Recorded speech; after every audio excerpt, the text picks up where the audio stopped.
Ladies and gentlemen, good morning, good afternoon, good evening, whoever you are, wherever you are. It is Friday, July the 7th, 2023. Now, let's see, I have a couple things I want to mention here. I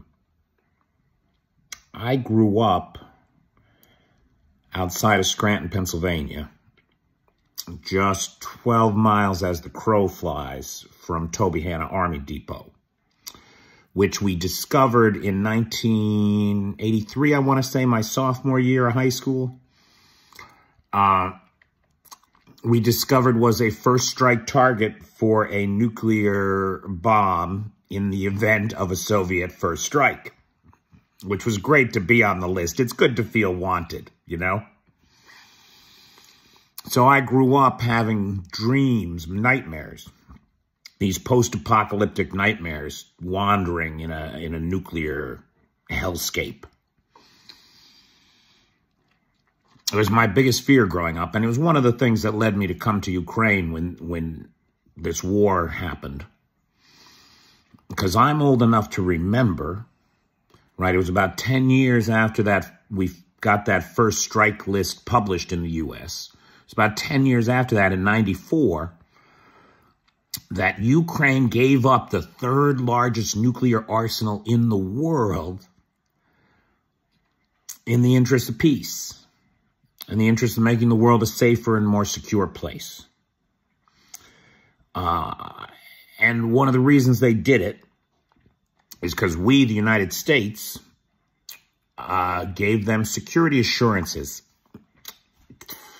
Diplomats, boy, diplomats are hard because there's a big difference between an assurance and a guarantee. An assurance is basically nothing. As we proved in 2014 when the Russian bear came gnawing at the leg of Ukraine and took Crimea without a shot being fired and nobody said a word.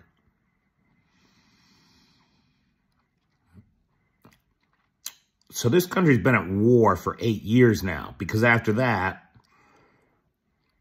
there was a separatist movement in the East that was funded by Vladimir Putin, secretly funded, ununiformed army personnel in the country. Increasingly, I'm learning this guy had unofficial kind of underground stuff going on all over the place. If he'd have spent half the money he spent trying to undermine the West with these spy shenanigans of his and invested it in his own people, Russia would be a superpower today instead of a country where 1 in 4 people don't have an indoor toilet. Did you know that? 1 in 4 Russian families are still using outhouses because the people at the top steal everything for themselves. That's the reality. So I grew up with these fear of nuclear weapons. And I came to Ukraine when I heard Vladimir Putin say, I'm not bluffing. I'll nuke you if you interfere. Now, look, as soon as a guy says he's not bluffing, you know he's bluffing, right? So I came here thinking there's no way he's going to use a nuke. Then they blew the Novokakhovka Dam.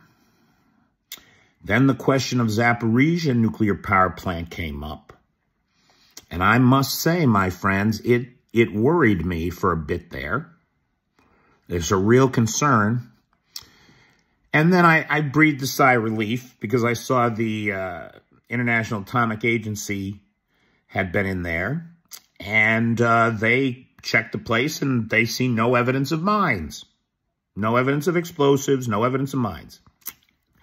Until you get to the last page of the report where they say, oh, but we weren't allowed on the roof or in the turbine rooms, which is where, according to Ukrainian military intelligence, all the mines are.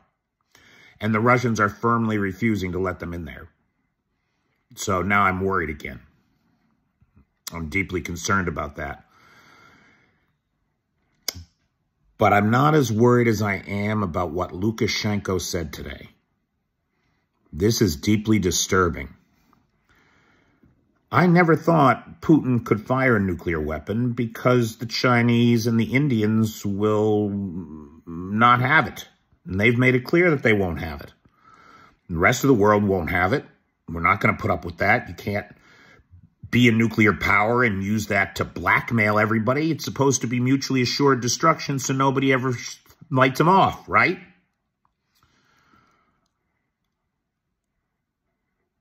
But today, Lukashenko said, contrary to everything he said before, that when the nuclear weapons are transferred to him, he'll be the one to push the button. He'll be the one to set them off if he thinks it's in his interest. Now, that doesn't make any sense because, you know, the Russians don't trust the Belarusians with these weapons. They were going to keep control of them the whole time. And it's important for Russia to do that because a coup in Belarus could put the weapons into the hands of somebody who would point them right at Moscow. So there's something wrong there when Lukashenko says he's going to press the button. And I just wondered, could it be that Putin is being Putin? He thinks he can't fire the weapons publicly, so he's going to transfer them to Lukashenko. And when he's ready to nuke Kyiv, he's going to nuke Kyiv, and then he's going to blame it on Lukashenko. And he's got Uncle Luka to go along with it. Or has Uncle Luka volunteered to be thinking that this will make him the strong man in the world that he wants so desperately to be? Something's wrong. It doesn't make sense, and it makes me nervous. Thank you, my friends. Sleep well.